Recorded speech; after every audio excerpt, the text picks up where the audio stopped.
everyone, this is Andrea with Yarn Packin' Mama, and today I wanted to go over the thermal stitch for crochet. And I'm just going to do the thermal single crochet, and that is also a stitch that produces a very tight fabric, and it's quite an interesting technique. So let's get started. And I've chained up 1, 2, 3, 4, 5, 6, 7, 8, 9, 10, 11, and 12. I want 13 because I want an even number, because it doesn't really matter how many you chain. It just depends on how wide you want your project to be.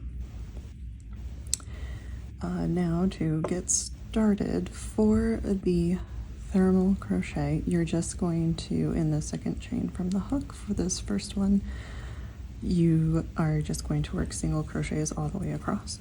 And it's best to work in the back bump, just to make the first row or the second row easier. So you're going to slightly turn your chain to the side so that it's easier to access that back bump. And I'll meet you up at the end to go over how to really start the thermal crochet stitch. See you soon.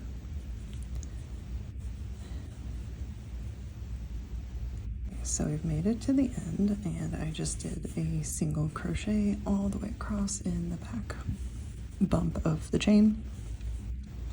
And now, instead of turning my work, I'm going to just flip it up so that it's now vertical.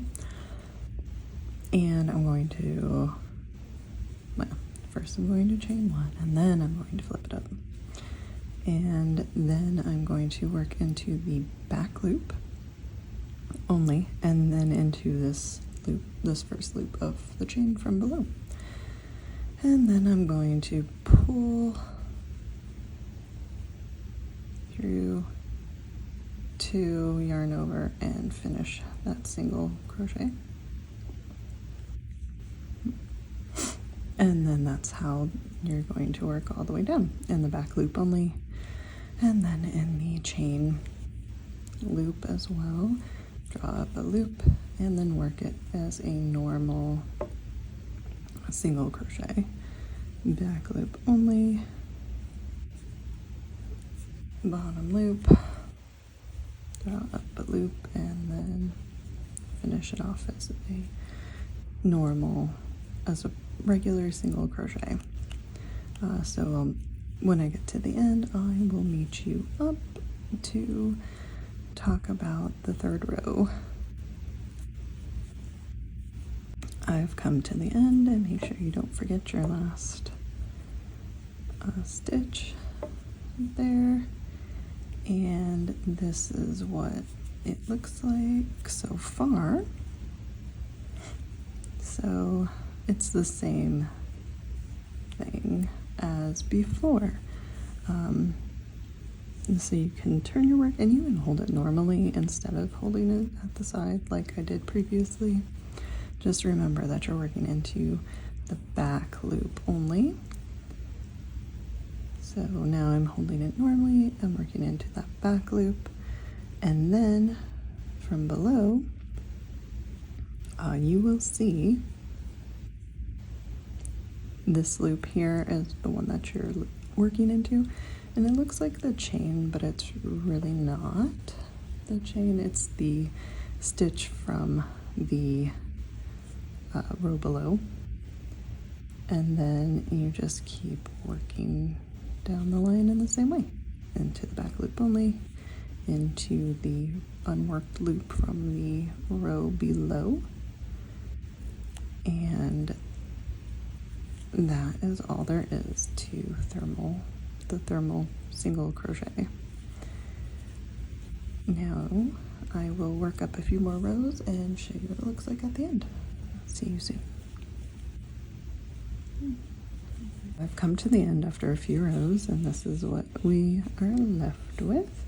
And now I want to go into how you finish off this last row, like your last row, like how you would finish off your last row to make it more consistent with the bottom instead of leaving this ridge. So you're going to turn your work, chain one, and I found that if you tighten down your chain, it looks a little bit better, and it's actually easier to work that last stitch into the row. So to finish off your last row, instead of working into the back loop only, you are going to work through both loops, and you're still going to pick up that unfinished loop from the row below, and then you're just going to work a single crochet all the way across. So again, you're working through both loops, picking up that open loop from the row below, and working your single crochet. And I'll meet you up at the end to show you what that looks like. That's my last single crochet of the row, and now you can see it looks like this on this side and this on the other side. So we don't have that ridge anymore that we had before. And this is a very thick fabric. It's often called double thick. There aren't very many gaps. Like, the gaps are pretty small and minimal, which is great for a garment that you don't want to have something underneath, and that if you just want to wear it on your skin, that would be great. Since this is a thick